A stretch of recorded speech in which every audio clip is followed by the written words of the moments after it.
વડોદરાથી સાવલી રોડ ઉપર સવારે દુમાડથી IOCL કંપની તરફ જવાના રસ્તા પર અજાણે ગાડી દ્વારા નીલગાયના બચ્ચાને ટક્કર વાગતા ગંભીર ઇજાઓ પહોંચી હતી।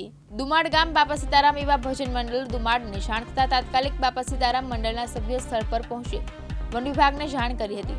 વન વિભાગ પણ તાત્કાલિક આવી ગયા હતા। સારવાર માટે મોકલી આપવામાં આવી હતી। વિષ્ણુભાઈ, કિશોરભાઈ, વિજયભાઈ, જલારામભાઈ, રાકેશભાઈ તેમજ ગામના સભ્યતા ત્યાં પહોંચી ગયા હતા। જય બાપા સીતારામ। આજરોજ સવારે દુમાડથી સાવલી રોડ પર IOCL કંપનીની પહેલા સાવલી જવાના રોડ પર એક નીલગાયના બચ્ચાને અજાણી ગાડી દ્વારા ટક્કર મારવામાં આવી હતી। તે દરમિયાન તેને ઘણી બધી ઈજાઓ, પગના ભાગે ફ્રેક્ચર ને તેમ બધું થયું હતું।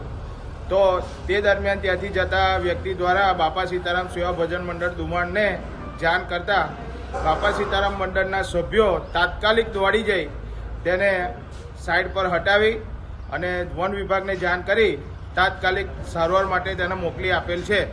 તો આવું કોઈ પણ જગ્યાએ કોઈ વ્યક્તિઓ દ્વારા જોવામાં આવે તો જન સેવાએ પ્રભુ સેવાના સૂત્રને સાર્થક બનાવી આવી સેવાકીય પ્રવૃત્તિમાં જોડાવવું, જેથી આપણે કોઈની મદદ કરી શકીએ અને પશુઓને આપણે બચાવી શકીએ।